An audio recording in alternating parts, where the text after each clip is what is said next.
Boa noite, igreja linda.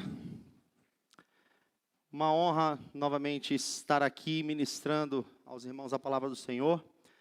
O pastor Edson está ministrando hoje na primeira igreja batista em Braslândia. E ele me convidou para trazer a mensagem aos irmãos aqui nessa noite. Para quem ainda não me conhece, meu nome é Cleiton, sou pastor auxiliar do pastor Edson aqui na primeira igreja batista do Gama. E minha esposa, a pastora Roberta, eu e meu filho servimos ao Senhor ali na igreja batista Ágape, no Céu Azul. Já estamos há 5 anos, vamos fazer 6. E é isso, para me apresentar para quem ainda não me conhece. Bom, o pastor Edson tem ministrado uma série de mensagens com o título Encontros. O tema da série é Encontros. E hoje eu quero trazer uma mensagem aos corações de vocês, que já falou muito ao meu coração, de um homem que eu admiro demais. Um homem que, quando eu chegar na glória com o Senhor, dentre os muitos que eu quero conhecer, né? Esse é um dos primeiros, assim, que eu quero chegar lá e falar, uau, que legal que eu conheci você. E é um homem que, ele não é tão falado na Bíblia, né, em especial no Novo Testamento, né, na verdade ele está no Novo Testamento, ele não é tão falado, ele não é tão mencionado, mas não fosse esse homem, provavelmente nós não teríamos quase que metade dos livros que nós temos hoje. O apóstolo Paulo foi autor de 13 dos 27 livros que compõem o nosso Novo Testamento. E isso só foi possível porque teve um homem, um encontro com quem Paulo teve, com um homem, e esse homem foi quem o levantou para o ministério. Eu estou falando de Barnabé. E o encontro que eu quero ministrar hoje é justamente o encontro entre Barnabé e Saulo. Amém? Antes de começarmos, eu quero orar mais uma vez. Feche seus olhos. Vamos orar ao Senhor. Pai, mais uma vez em Tua presença, eu te agradeço pela Tua bondade, pelo Teu amor, por tudo que o Senhor tem feito em nosso meio, por tudo que o Senhor tem revelado a nós. Te agradeço pela Tua presença aqui nesse lugar, Espírito Santo, porque sem a Tua presença aqui nesse lugar, nada disso teria sentido algum para nós. Estamos aqui porque o Senhor está. Estamos aqui porque queremos Te adorar, queremos entregar o nosso melhor ao Senhor. E sabemos que apesar de estarmos aqui para Te entregar, inevitavelmente na Tua presença é impossível não receber. Então, Pai, em nome de Jesus, continua ministrando em nossas vidas, em nossos corações, de forma que nós saiamos daqui hoje, Pai, muito melhor do que como entramos, recebendo do Senhor aquilo que o Senhor tem para colocar em nossos corações. Fala conosco nessa noite, é que eu te peço agradecido, no nome de Jesus. Amém. Glória a Deus. Amém. Queridos, para a gente entender um pouco sobre o encontro desses dois homens, nós precisamos entender quem eles realmente eram. Eu não vou aqui hoje trazer um currículo completo, detalhado de quem foi um e de quem foi o outro, muito embora isso seja muito importante para nós como cristãos saber quem são essas pessoas. Então, se você tiver a curiosidade, eu aconselho que tenha, de procurar saber mais um pouco sobre esses dois homens aí, a história, o que a história fala deles, dentro da própria palavra de Deus, eu os aconselho. Mas eu vou falar rapidamente aqui um pouco sobre cada um, para que você possa compreender de que mundos nós estamos falando, de que pessoas nós estamos falando e que encontro foi esse. E a importância desse encontro para a minha vida e para a sua vida hoje. Primeiro eu quero falar sobre Saulo.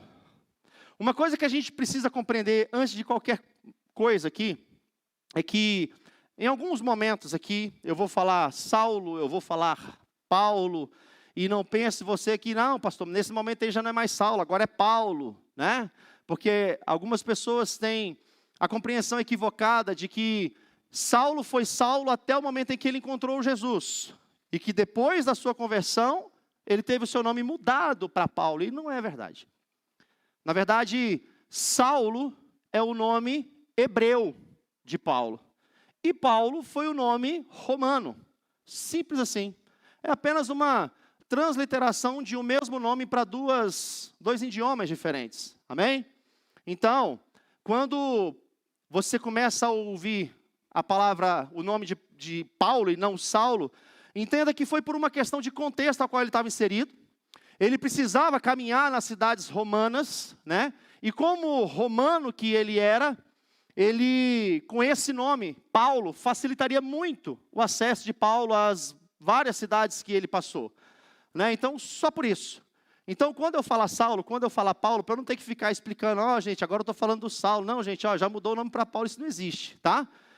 É uma mesma pessoa, o mesmo nome, só que em idiomas diferentes. Então, se você ouvir alguém falando Saulo, Paulo, tá tudo certinho, tá bom? Só isso. Então, vamos lá. Para testar o que eu estou falando, Atos capítulo 13, versículo 9, a primeira partinha diz assim, olha, então Saulo, também chamado Paulo. Então, aqui está dizendo que ele também era chamado assim. Se não, se fosse uma mudança de nome, estaria escrito aqui sim. Então, Saulo, que teve o nome mudado para Paulo, amém ou não amém? E não é assim que está, tá bom? Ele era chamado das duas formas. Mas enfim, quem é esse Saulo? Quem foi Saulo diante disso tudo que a gente está buscando saber aqui hoje na palavra de Deus? A primeira menção de Saulo na Bíblia está lá em Atos capítulo 8, versículo 1. Que é justamente no momento em que Estevão foi assassinado. Paulo, ele aparece na palavra de Deus nesse momento. E a palavra de Deus diz assim, olha, Atos capítulo 8, versículo 1 diz, e Saulo estava ali, consentindo na morte de Estevão. Naquela ocasião, desencadeou-se grande perseguição contra a igreja em Jerusalém. Isso é importante saber. Depois da morte de Estevão, a igreja começou a ser perseguida. Todos, exceto os apóstolos, foram dispersos pelas regiões da Judéia e de Samaria. Amém? Então esse é Paulo. Esse foi Paulo. Um homem que estava ali no momento em que um dos principais discípulos de Jesus foi assassinado. O primeiro Marte. O primeiro homem assassinado em nome de Jesus foi Estevão, e Paulo estava presente nesse momento. E quem foi Barnabé? Atos capítulo 4, versículos 36 ao 37, diz quem era Barnabé. Primeiro que Barnabé não era o nome dele. Esse não era o nome desse crente, desse cristão. Ele na verdade se chamava José. E ele vinha de uma cidade chamada Chipre. E ele era um homem de muito dinheiro. A cidade onde ele morava, a cidade onde ele nasceu, era uma cidade muito rica. E ele era um homem de muito dinheiro, no entanto, muito generoso. Atos capítulo 4, 36 ao 37 diz, José, esse que eu estou falando, um levita de Chipre, a quem os apóstolos deram o nome de Barnabé, que significa encorajador. Ele vendeu um campo que possuía, trouxe o dinheiro e colocou aos pés dos apóstolos. Então nós temos aqui duas pessoas totalmente distintas. Um primeiro que era perseguidor de cristão, assassino, perseguidor mesmo, sabe, ele tinha prazer em ir atrás dos cristãos, porque ele era muito zeloso da lei judaica. E porque apareceu essa seita, ele falou, não, a gente tem que acabar com esse negócio. E ele fazia questão de ir até os sacerdotes e falar, pode me entregar aí a autorização, me dá umas cartas aí que eu vou passar geral aqui, eu vou caminhar nessas cidades todas aí, onde tiver um crente, onde tiver um cristão, esse eu vou trazer, ou preso ou morto. Esse era Paulo, perseguidor de cristão, perseguidor da igreja, e o outro era Barnabé, um homem que foi chamado de Barnabé, por uma questão muito especial, daqui a pouquinho eu vou falar um pouco sobre isso, mas foi um homem que, ao contrário de Paulo, era amoroso, era acolhedor, era inclusivo, era um homem que se preocupava com as pessoas, era um homem que investia em relacionamentos. Então Barnabé e Saulo, eles seguiam caminhos totalmente opostos entre si. Enquanto Paulo era um perseguidor, Barnabé era um acolhedor. Barnabé é um homem totalmente guiado pelo Espírito Santo e cheio de amor. Nós vamos ver aqui ao longo da palavra de Deus que esse é o perfil desse homem. Um homem que amou assim de uma forma constrangedora até. Enquanto que o outro, Saulo, ele era guiado pela sua religiosidade e cheio de um ódio carregado no seu coração pelos cristãos. duas pessoas completamente diferentes, duas criações, duas fés, duas formas de enxergar o espiritual completamente diferente. Então, como é que um relacionamento entre pessoas tão diferentes poderia acontecer assim? Como é que duas pessoas tão antagônicas poderiam, em algum momento, caminhar juntos? Acredito que tenham casais aqui que, apesar de vocês terem aí, talvez 5, 10, 15, 20, 30 anos, ainda assim existem algumas coisinhas aí que não dá um alinhamento ainda, né? Mas não é fácil. É extremamente desafiador você viver com pessoa que vive com você, perto de você, que anda contigo e que pensa completamente diferente de você. Não é fácil, é desafiador, mas é possível. Amém ou não amém? É possível. Então Deus, Ele nos conduz por estradas, muitas vezes, sem lógica aos nossos próprios olhos. Talvez você pense aí com você mesmo, de pessoas que hoje cruzam o seu caminho, ou que você já andou e cruzou o caminho de pessoas, que você pensa, como é que pode eu estar hoje vivendo com esse fulano? Como é que pode eu hoje ter relacionamento com essa pessoa que nunca passou pela minha cabeça essa possibilidade? Quantas pessoas que estão aqui nessa noite, talvez olhem para a pessoa que está do seu lado, a pessoa que te trouxe para essa igreja aqui e pensa, eu nunca imaginei estar nessa igreja com essa pessoa alguns anos atrás da minha vida. Isso acontece. E só quem faz isso? O próprio Deus. Deus, Ele pode fazer isso. Ele conduz a gente, Ele nos conduz por estradas, muitas vezes sem lógicas, para nos levar a pessoas muitas vezes improváveis de atravessar os nossos caminhos. Deus, Ele age assim. Ele conduz a história, a nossa história, de forma tal que o propósito dele se cumpra nessa terra através de nós. Então, o relacionamento de Barnabé e Saulo, ele foi viabilizado porque Deus providenciou. O relacionamento deles foi providenciado no momento em que Saulo descia para perseguir crentes em Damasco. Ele estava em uma estrada que ele achava que era a estrada que ele que tinha que ir, pela vontade dele, pelo desejo dele de perseguir os cristãos, mas mal sabia ele que naquele momento era o encontro que Deus estava marcando com ele. Ele tem um encontro com Jesus. E esse encontro com Jesus foi justamente o que possibilitou esse encontro dele também com Barnabé.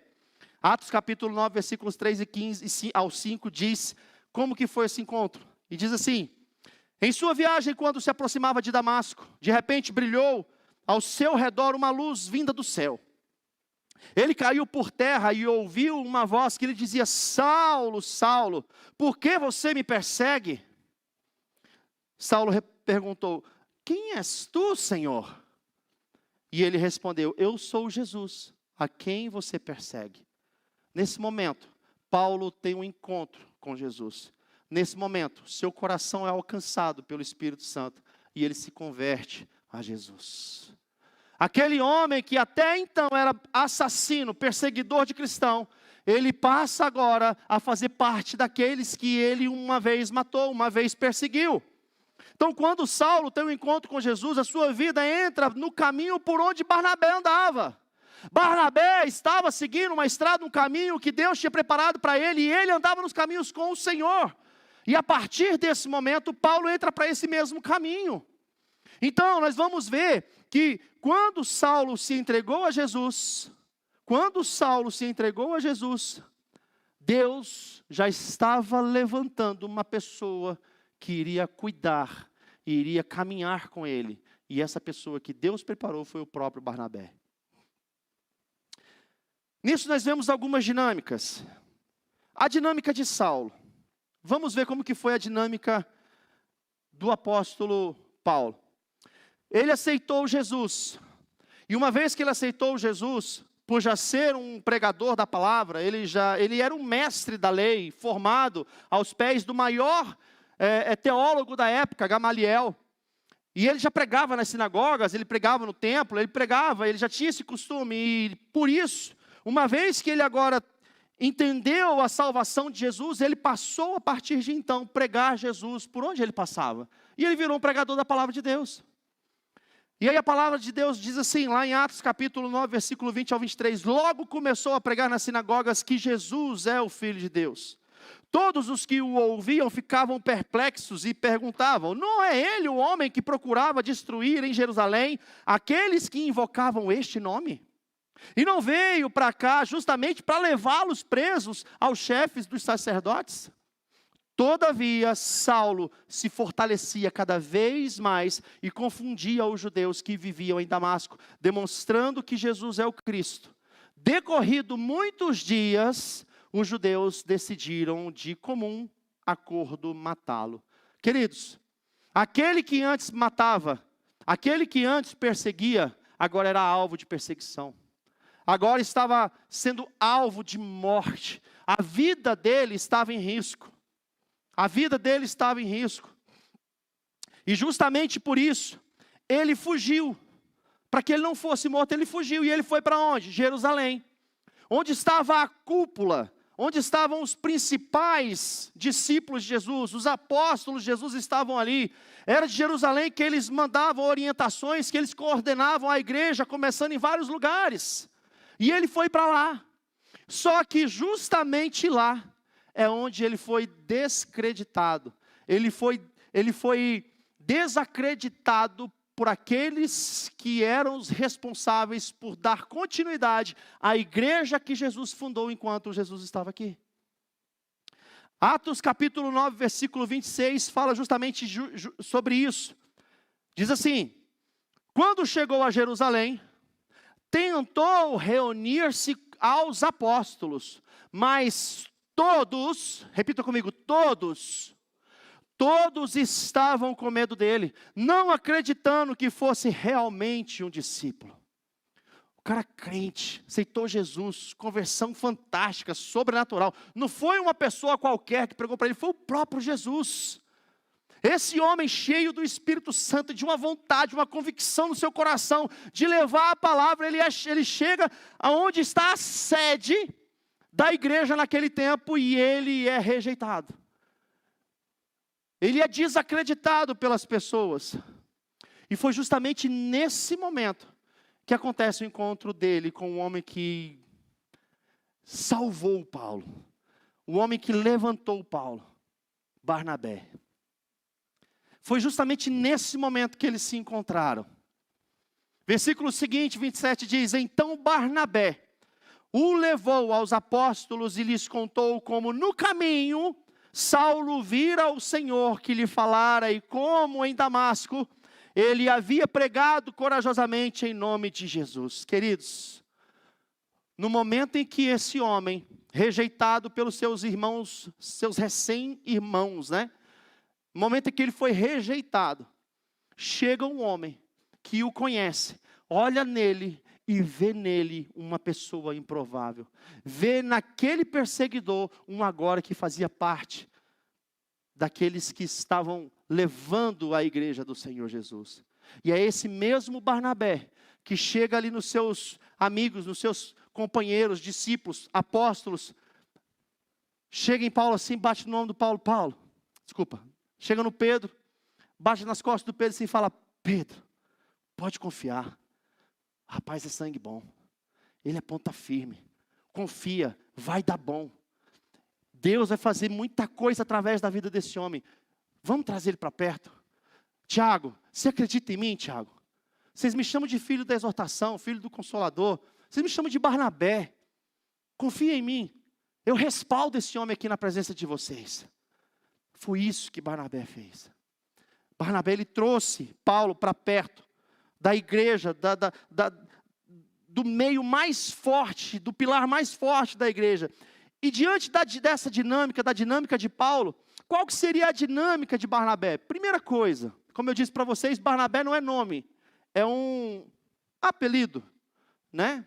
Algumas versões vão dizer que José cognominado Barnabé pelos seus amigos. Cognominado é uma espécie de um nome carinhoso.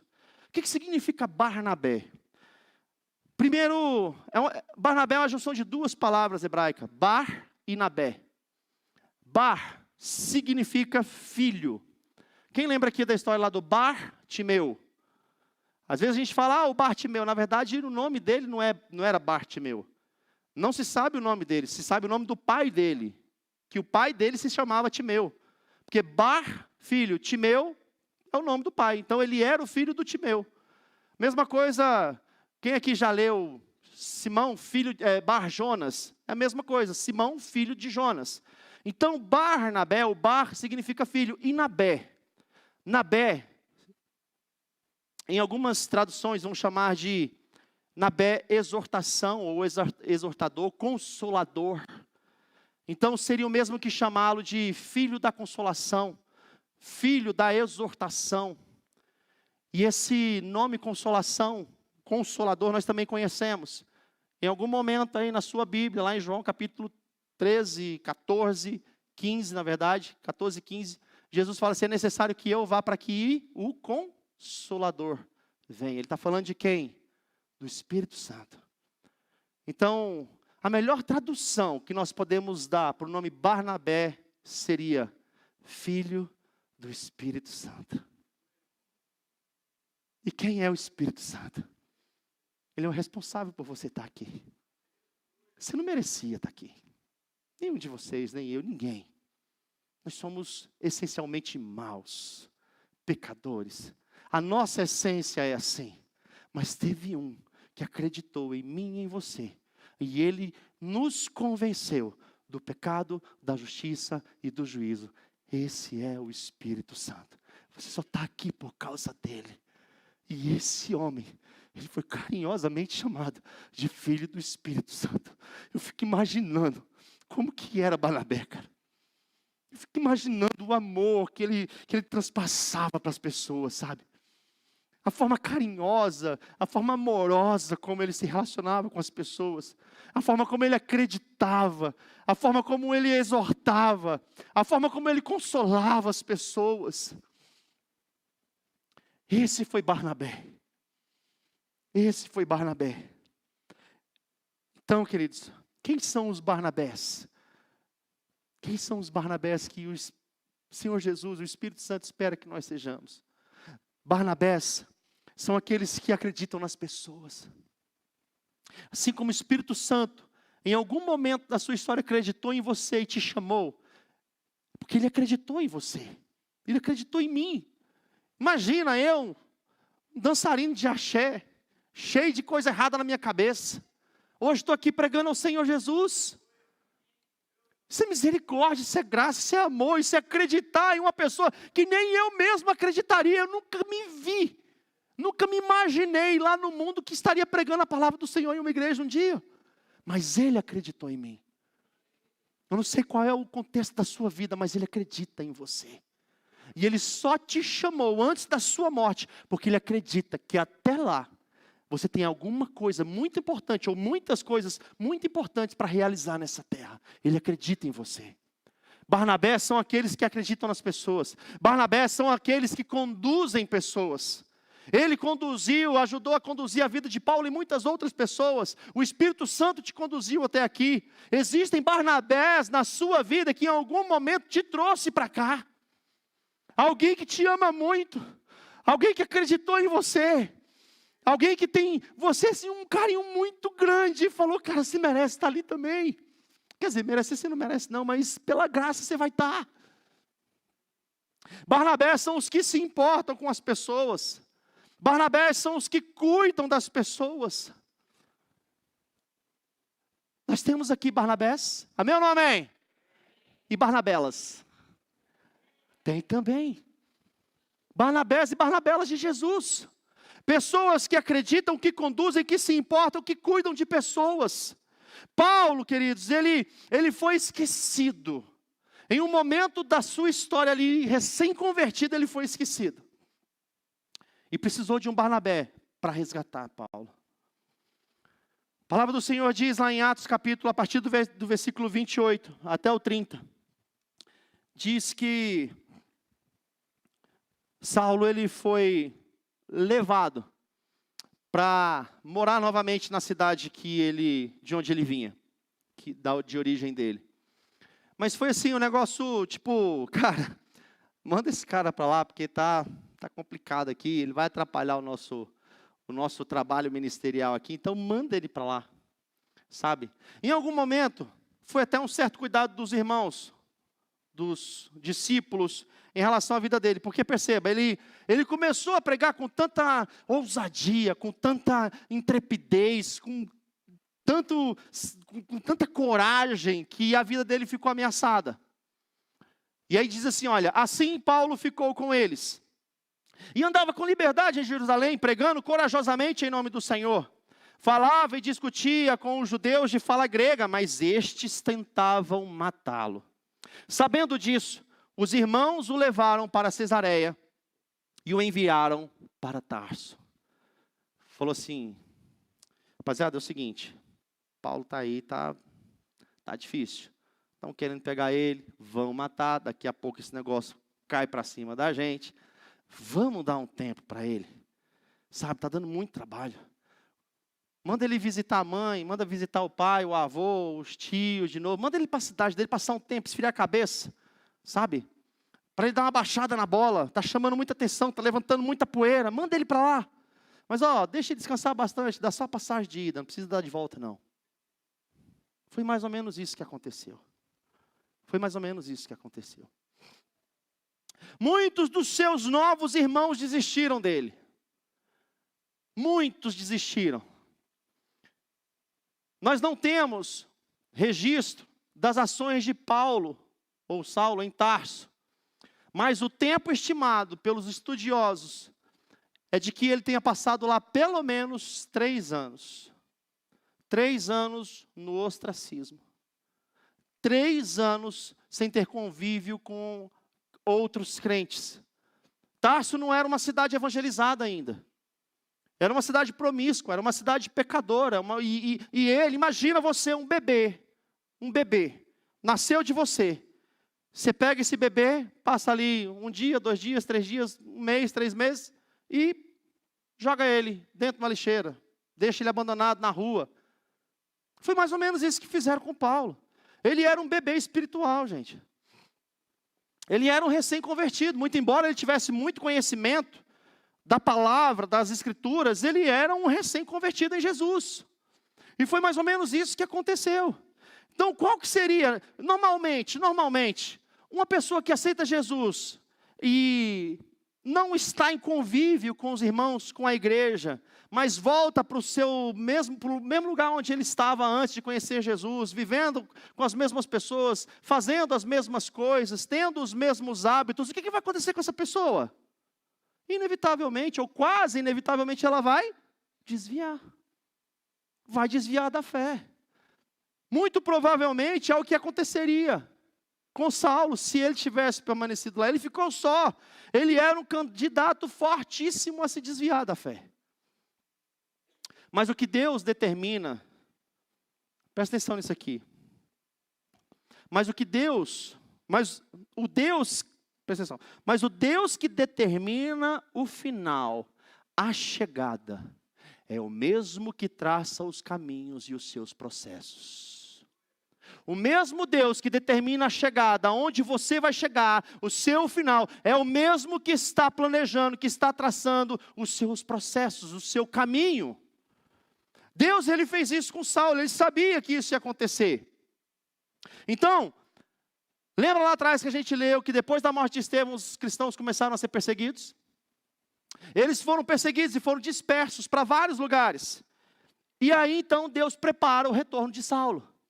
Lá em Atos capítulo 11, versículo 19 ao 22 diz assim: os que tinham sido dispersos por causa da perseguição desencadeada com a morte de Estevão, chegaram até a Fenícia, Chipre e Antioquia, anunciando a mensagem apenas aos judeus. Alguns deles, todavia, cipriotas e sirineus, foram a Antioquia e começaram a falar também aos gregos, contando-lhes as boas novas a respeito do Senhor Jesus. A mão do Senhor estava sobre eles e muitos creram e se converteram ao Senhor. Notícias deste fato chegaram aos ouvidos da igreja em Jerusalém e eles enviaram Barnabé a Antioquia. As coisas estão começando a se juntar novamente. A igreja estava crescendo, estava se desenvolvendo em Antioquia.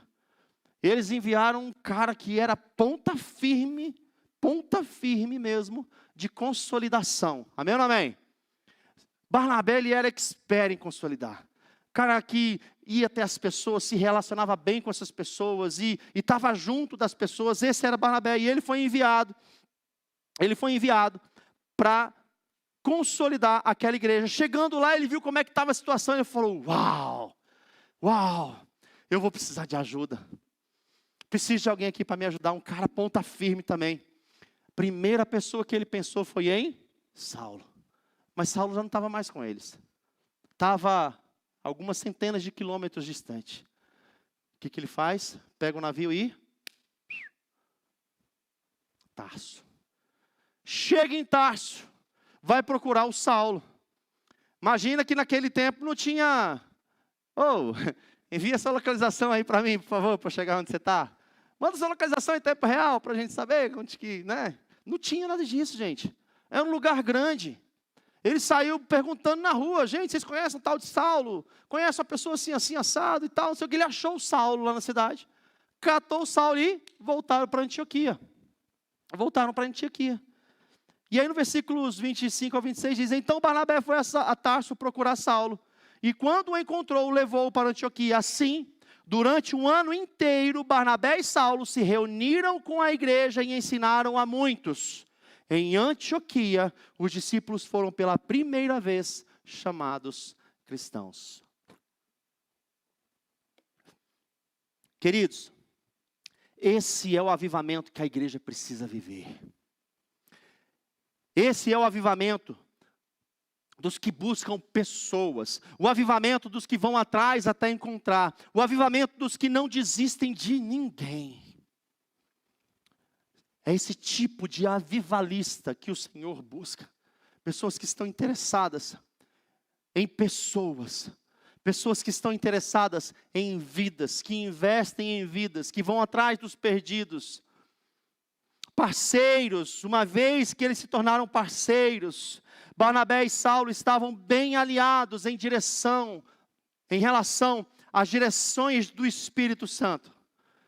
Eles estavam caminhando direitinho, o Espírito Santo olhava os dois e falava, nossa, que coisa linda, gente, olha só. Está tão bonitinho, tão alinhadinho, está tão legal que eu vou chamar os dois para darem continuidade a esse trabalho. Aí lá em Atos capítulo 13 tem o chamado dos dois.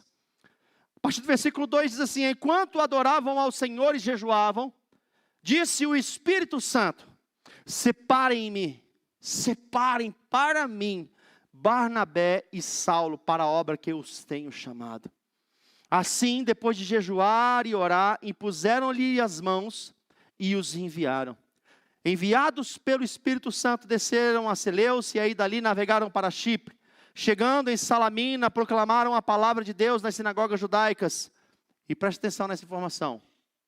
João estava com eles como auxiliar.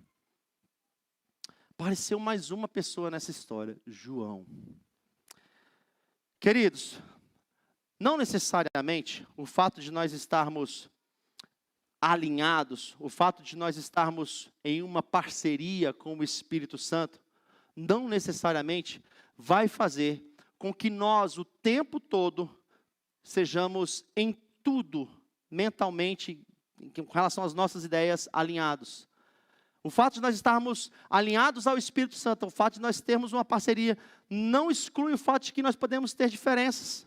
Amém ou não amém? Nós somos aqui, um universo de pessoas, foram criados em um universo de situações, de cultura, enfim, de treinamentos dentro de casa, totalmente diferentes. E ainda assim, apesar de nosso alinhamento com o Espírito Santo, nós temos divergência. Acontece isso em casa, é ou não é? Com quem é casado, às vezes 5, 10, 15, 20 anos, você está aí ralando, né, no seu relacionamento para alinhar, quando você acha que alinhou, aparece alguma coisa aí que bagunça tudo de novo, e você tem que voltar a alinhar de novo. Acontece. E não foi diferente com eles. E pode talvez não ser diferente entre nós. Então, esse desalinhamento, não desalinhamento, mas essas diferenças, elas apareceram em um determinado momento. E foi justamente relacionado a esse João que nós falamos agora. Lá em Atos capítulo 15, versículos 36 ao 41, diz assim: algum tempo depois, Paulo disse a Barnabé: voltemos para visitar os irmãos em todas as cidades onde pregamos a palavra do Senhor, para ver como estão indo. Barnabé queria levar João, aquele lá, o auxiliar do trecho que nós lemos anteriormente, também chamado Marcos. Mas Paulo não achava prudente levá-lo, pois ele, abandonando-os na Panfilha, não permanecera com eles no trabalho. Tiveram um desentendimento tão sério que se separaram. Barnabé, levando consigo Marcos, ou João Marcos, navegou para Chipre. Mas Paulo escolheu Silas e partiu, encomendados pelos irmãos à graça do Senhor. Passou então pela Síria e pela Sicília, fortalecendo as igrejas. Quem foi o desacreditado da vez aqui agora? João Marcos. Antes do desacreditado foi Paulo, agora João Marcos. Quando Paulo discorda de Barnabé a respeito de João Marcos, Barnabé poderia jogar na cara de Paulo tudo o que ele havia feito por ele. Poderia ou não poderia? Pensa só, o tanto de coisa que Paulo fez na vida o tanto de coisa que Barnabé fez na vida de Paulo. O cara que tinha sido também abandonado, rejeitado, desacreditado, foi levado para uma cidade que não tinha ninguém de crente lá. De repente, do nada aparece Barnabé e fala: volta, filho, precisamos de você. É justamente esse que agora, ao olhar pela atitude de um daqueles que estavam andando com eles, auxiliando, falou: não quero mais saber perto de mim não, moço. Sai fora. Só para dar trabalho, vai chegar na próxima viagem, vai voltar para trás de novo, não vai querer dar continuidade, vai ficar dando trabalho. Não, quero não. Quero nada. E por causa disso, eu penso mesmo que Barnabé poderia ter pensado, ter discordado de Paulo e poderia ter jogado na cara de Paulo tudo que ele havia feito. Ele poderia de repente chegar na cara de Paulo e falar assim: Paulo, você se lembra, Paulo, de quando você se converteu e ninguém botava fé em você, filho? Você lembra disso? Você lembra de como eu fui o cara que coloquei a mão no fogo por você, porque eu te respaldei lá? Você lembra disso, Paulo? Você se lembra, Paulo, que nenhum dos apóstolos queria conhecer você e dar a você acesso à intimidade da igreja em Jerusalém? Você lembra disso, Paulo? Paulo, você lembra que fui eu que levei você pela primeira vez a uma reunião com os apóstolos? Eu te apresentei Paulo, te apresentei Tiago, te apresentei esse povo todo, Paulo. Você se esqueceu disso? Você se lembra que você estava lá nos cafundós do Judas, sabe lá onde? Lá em Tarso, abandonado, esquecido. E eu fui te buscar, e eu fui buscar você lá para trazer você para Antioquia. E eu fiz que você se tornasse um dos líderes daquela igreja. Você lembra disso, Paulo? Você lembra disso que fui eu que fui atrás de você? Você se lembra que quando nós estávamos na igreja em Antioquia, essa igreja comissionou a nossa primeira viagem missionária? Nós estávamos juntos, você foi comigo, Paulo.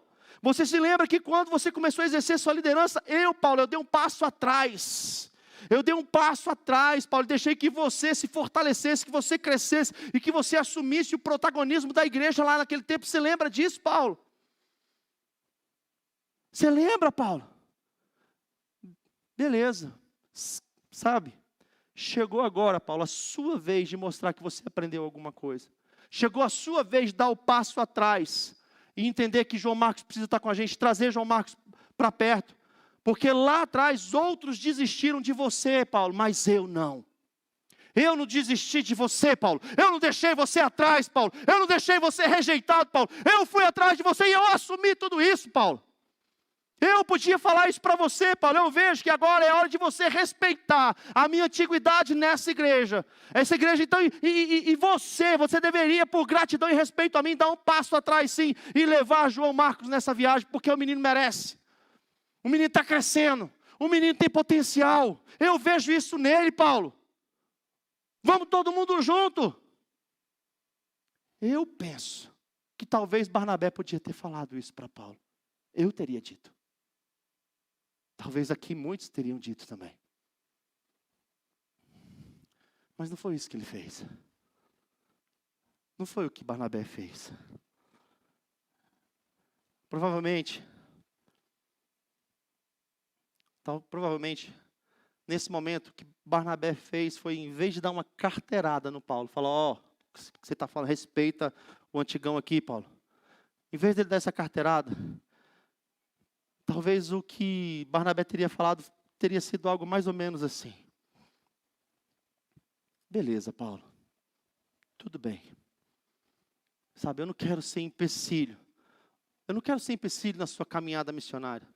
Eu não quero ser empecilho na sua vocação de plantar igrejas entre os gentios. E se você acha, se talvez você ache então que o João Marcos, ele é um entrave, ele é um embaraço, ele é um tropeço, tudo certo, tudo bem, não tem problema. Segue seu caminho, que eu vou ficar com o João Marcos e eu vou prepará-lo. Talvez, Paulo, talvez um dia você precise de uma pessoa como ele na sua vida e no seu ministério para te ajudar. E aconteceu. Paulo catou Silas, viajou, e Barnabé catou o João Marcos e foram fazer a missão dele. E Barnabé foi cuidar do Marcos. Barnabé foi tratar Marcos. Barnabé foi preparar o Marcos. Queridos, aqui pode até ter sido um momento de ruptura ministerial, mas não necessariamente um momento de ruptura relacional entre Barnabé e Paulo. Houve sim uma separação deles, mas durante essa jornada, Deus preparou tudo para que as coisas acontecessem de uma forma que os unisse novamente. Algum tempo mais tarde, depois de terem passado por muitas experiências, Paulo, ele reconhece a importância do Marcos.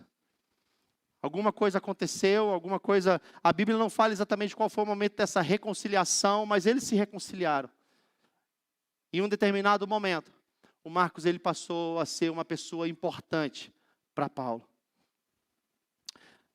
Eles viajaram, fizeram algumas viagens juntos, eles viajaram novamente juntos, pregando a palavra de Deus e, inclusive, sendo companheiros em prisões. Eles ficaram presos juntos. Lá em Colossenses capítulo 4, versículos 10 ao 11, diz assim: Aristarco, meu companheiro de prisão, aqui é Paulo falando sobre uma pessoa que era companheiro de prisão dele. E ele diz: envia-lhe saudações, bem como Marcos, o João Marcos, primo do Barnabé. E também Marcos, primo de Barnabé. Vocês receberam instruções a respeito de Marcos, e se for visitá-los, recebam-no. Aqui, aquele que Paulo antes tinha rejeitado, agora está falando assim: olha, se esse menino visitar vocês aí, pode receber, porque é um menino bom. É um menino que vai ajudar demais aí, pode receber eles. E lá no versículo 11 diz assim: olha, eles têm sido uma fonte de ânimo para mim.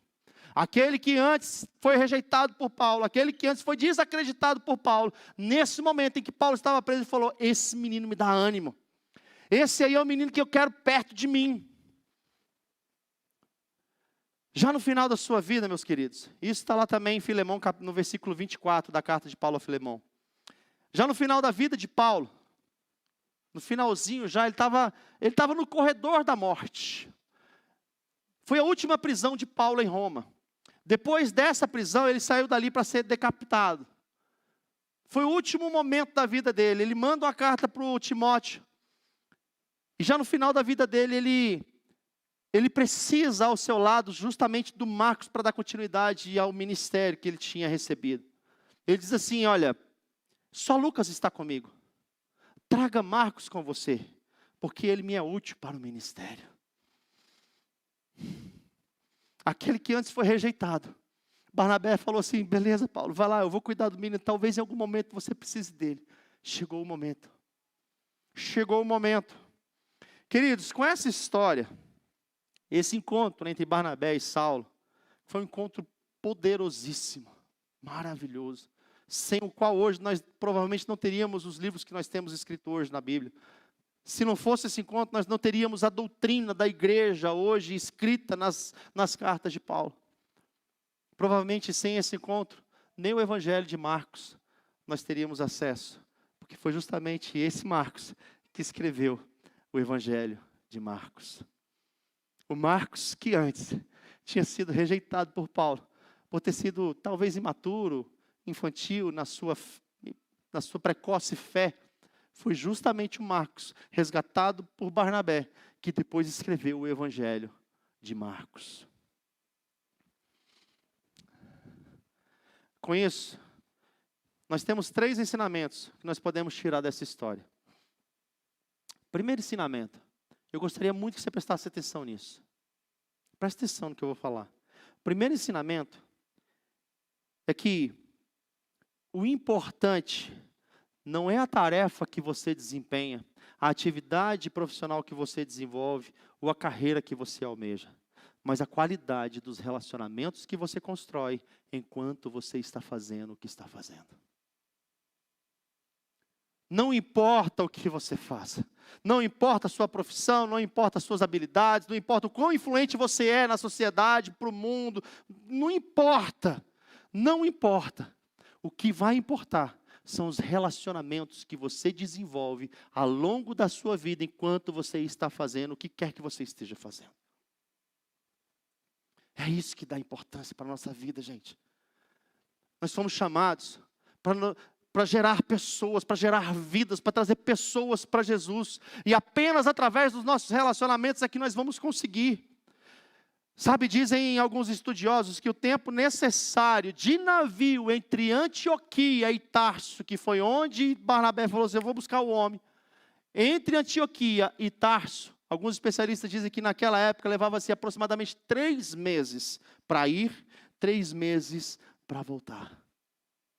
Já pensou na trabalheira? Mas já pensou também na importância que Barnabé deu na vida daquele homem? O quanto ele pensou assim, meu Deus, eu preciso daquele homem perto de mim. Aquele homem vai fazer um rebuliço nessa terra. Eu preciso ir atrás, eu preciso resgatar essa vida. Ele não pode ficar lá esquecido, não. 3 meses para ir, mais uns diazinhos procurando na cidade, mais 3 meses para voltar, para ele voltar à rotina dele. Queridos, ele gasta mais de 6 meses para buscar um amigo. Ele não estava preocupado, tão preocupado assim com as tarefas, se essas tarefas não o tornassem antes preocupado com pessoas. Segundo ensinamento que nós tiramos dessa história. Uma pessoa só, já é um grande campo missionário. Uma única pessoa, às vezes, já é um desafio muito grande para qualquer um de nós. Sabe, queridos, nós nos esforçamos tanto para ganhar o Gama, para ganhar um entorno para Jesus. Isso é maravilhoso, é assim mesmo que tem que ser, é assim mesmo que nós temos que fazer. É isso que nós precisamos fazer. Mas uma só pessoa, muitas vezes, já é um campo missionário tão grande, tão extenso, tão desafiador. Pode ser qualquer pessoa com quem você se relaciona. Pode ser desafiador demais para você. Pode ser um colega de trabalho, pode ser seu chefe, pode ser um funcionário seu, pode ser seu marido, pode ser sua esposa, filho, enfim. Mas já é muito desafiador. Eu lembro, eu aceitei Jesus em 2004. E de lá para cá, para a honra e glória do Senhor Jesus, muitas pessoas já conheceram a Jesus através da minha vida. Mas sabe que às vezes tem pessoas na nossa vida que a gente passa tempo. E às vezes vai dando desânimo, porque você pensa assim, cara, não vai dar, não dou conta. E você não dá conta mesmo, porque não é com você, é o Espírito Santo quem faz. Mas às vezes é tão desafiador. Eu passei 19 anos orando pela minha família. E hoje, eu estou meio bobalhado mesmo. Eu estou meio exibido mesmo. Hoje eu tenho a honra de dizer que 2 pessoas da minha família, por enquanto, estão sentadas bem aqui. Minha tia Dani, meu primo Ícaro.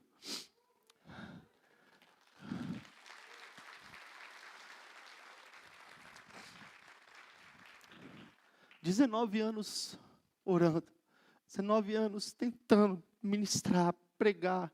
Reuniões de família, muitas vezes ali, sabe, tentando procurar uma forma, uma brechinha para falar de Jesus.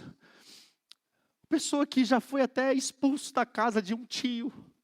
Pessoa que quando aceitou Jesus, teve um que chegou e falou: estou decepcionado com você, porque agora você está servindo essas igrejas, você está indo para essas igrejas de crente. Já fui mandado embora da casa de um parente, porque eu falei de Jesus dentro da casa dele. E hoje tem uma semente poderosa, uma semente cheia de unção e do poder do Espírito Santo. Agora não sou só eu, agora nós já somos 3. Mas precisamos muitas vezes perseverar, precisamos permanecer, não podemos desistir, queridos, não podemos. Sabe, às vezes uma pessoa só exige tanta reflexão estratégica, tanta disciplina de oração, tanto zelo, tanto cuidado, tanto quanto a evangelização da Índia, da China, do Brasil, da África. Uma única pessoa.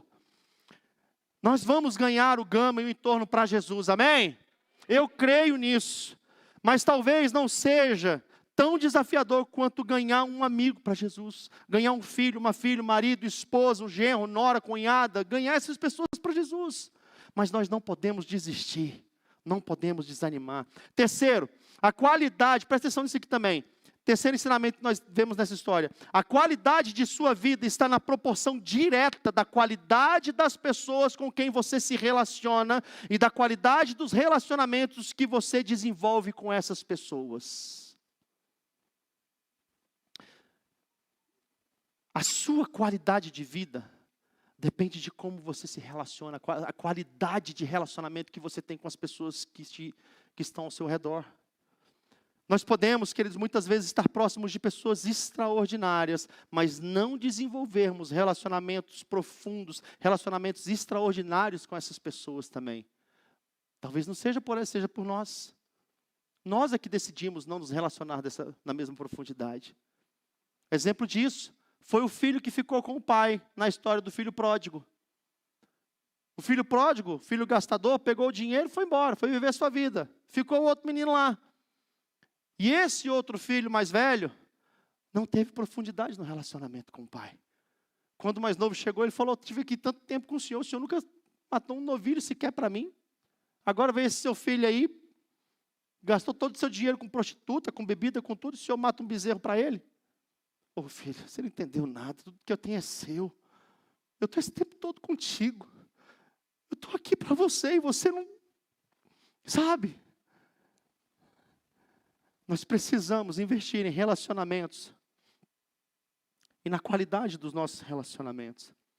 Para concluir, queridos, as nossas vidas são feitas de pequenas conversas a partir dos nossos relacionamentos.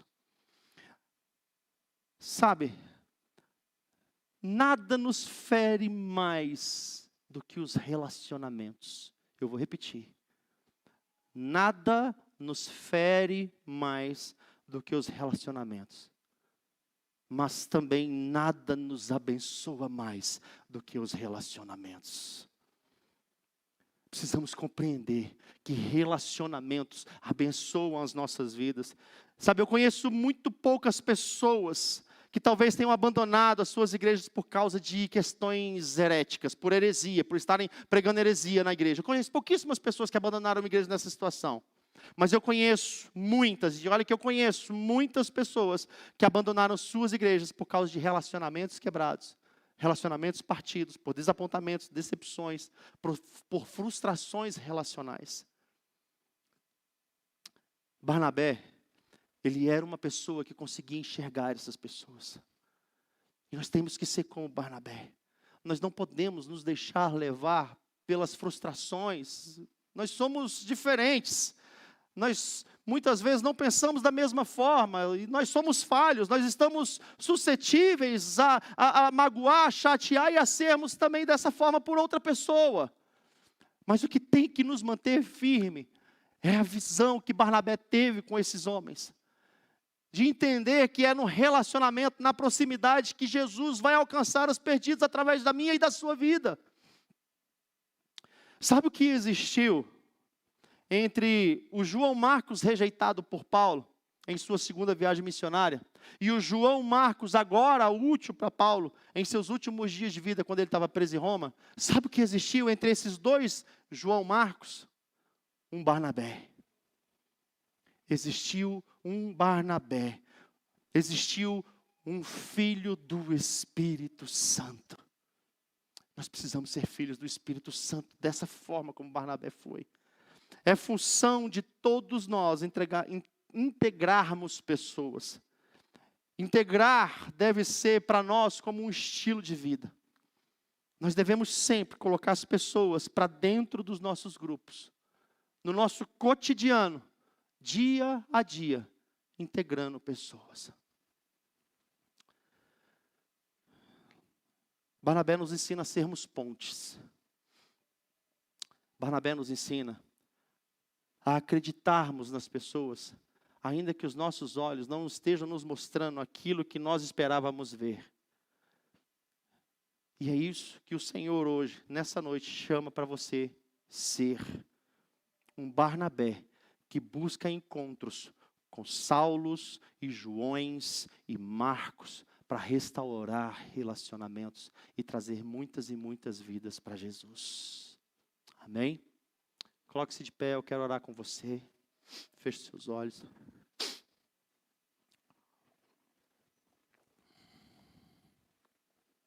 Louvado seja o teu nome, Senhor. Glorifico, Pai, quem tu és, pela bondade, pelo amor, pela graça, pela misericórdia que o Senhor tem com cada um de nós. Nenhum de nós aqui, Senhor Deus, somos merecedores do teu amor. Nenhum de nós aqui somos merecedores de estarmos aqui na tua presença. Mas por causa de um Barnabé, que em algum momento da nossa história passou pela nossa vida. Alguém que acreditou em nós, quando nós mesmos não acreditávamos, nunca acreditamos em nós. Hoje nós estamos aqui. Não é para nós fonte de orgulho, mas de compreender que o Senhor, sendo Deus, nos ama sim, e acredita em cada um de nós.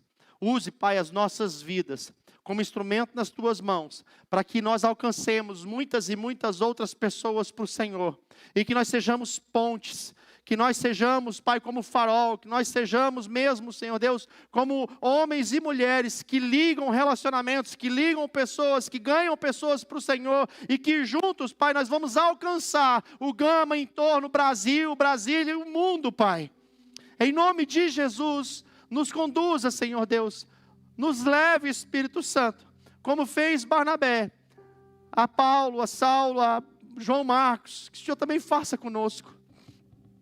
Nos conduza, Senhor, nos caminhos e nos processos, para alcançarmos os alvos que o Senhor tem preparado para cada um de nós. Nós adoramos o Senhor, nós te glorificamos e nós te agradecemos por tudo que o Senhor tem feito e ainda vai fazer em nós, em nossa vida, em nossa história, em nossa igreja, para a honra e glória do Senhor Jesus.